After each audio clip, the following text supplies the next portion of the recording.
प्यारे भैया बहनों, आदर्श शिक्षण संस्थान की ऑनलाइन कक्षा में एक बार कक्षा षष्ठी के सभी भैया बहनों का हार्दिक स्वागत एवं अभिनंदन। आज हम सामाजिक एवं राजनीतिक विज्ञान पाठ्य पुस्तक के पाठ द्वितीय विविधता एवं भेदभाव में असमानता और भेदभाव को पढ़ेंगे। असमानता के कारण कैसे भेदभाव उत्पन्न होता है और ये किन किन कारणों से होता है, तो इसके बारे में पढ़ेंगे। प्यारे भैया बहनों, हम ये अच्छी तरह जानते हैं कि हमने विविधता के अंदर देखा कि विविधता के कारण कई जगह असमानताएं उत्पन्न होती है, क्योंकि विविधता हर क्षेत्र में होती है। और जब ये विविधता के कारण कहीं ना कहीं कुछ ऐसी परिस्थितियां उत्पन्न होती हैं कि समाज बंटना शुरू हो जाता है। समाज में कहीं ना कहीं टकराव पैदा हो जाता है और ये टकराव पैदा होने का कारण है कि समाज के लोगों का आपस में मेल मिलाप न होना, किसी विषय पर, किसी नियम कायदों पर एक मत न होना।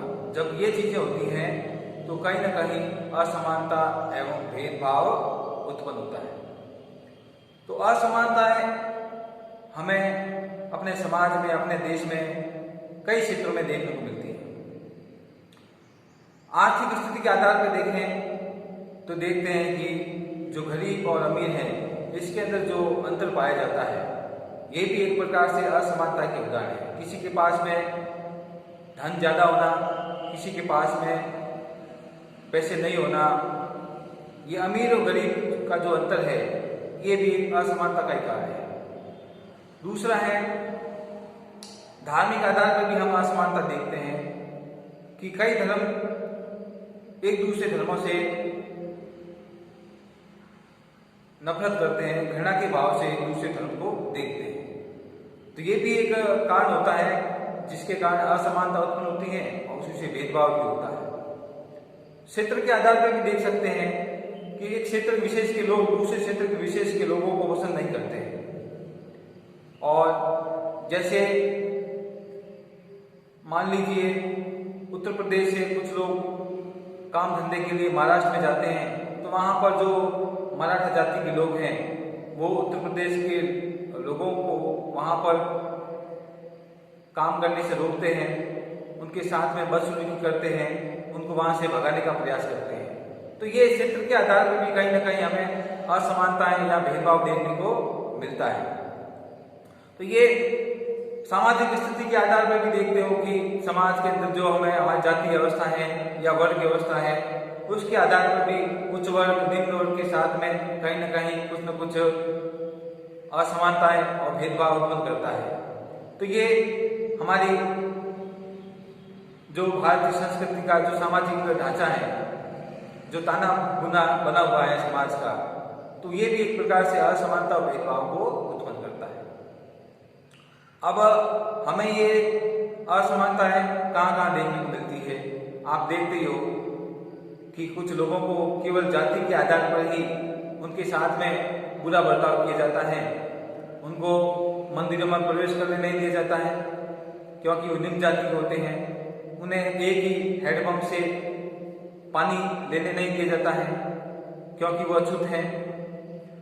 उनको किसी भी सामाजिक कार्यक्रमों में भाग लेने नहीं दिया जाता है क्योंकि वो निम्न जाति के हैं, अछूत हैं।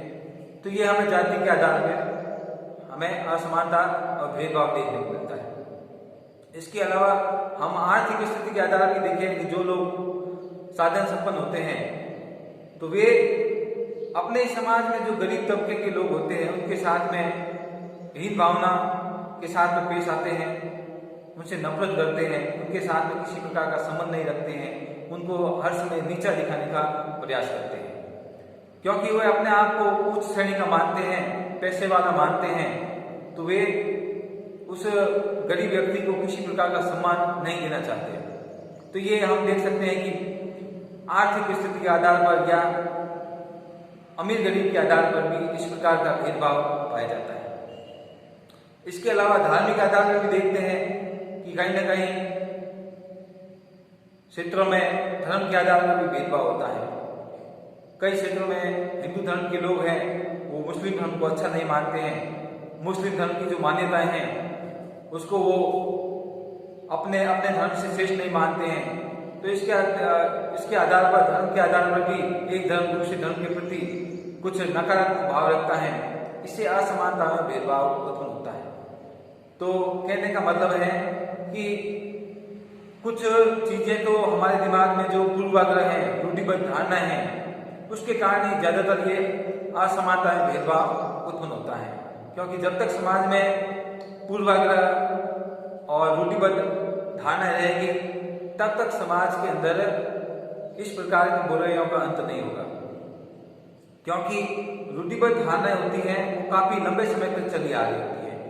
तो इसको जो मानने वाले लोग होते हैं वे ज्यादातर साधन संपन्न लोग होते हैं। समाज के अंदर उच्च पदों पर बैठने वाले, समाज के अंदर जो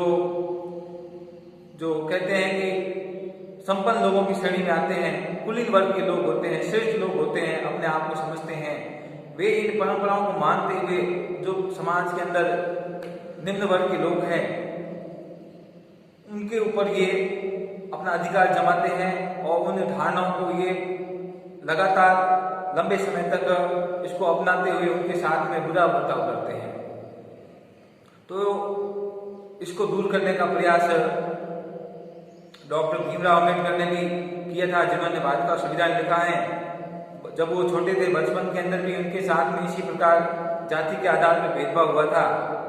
और एक बार वे अपने पिताजी से मिलने के लिए गांव जा रहे थे तो उन्हें स्टेशन पर किसी गाड़ी के अंदर बैठना था।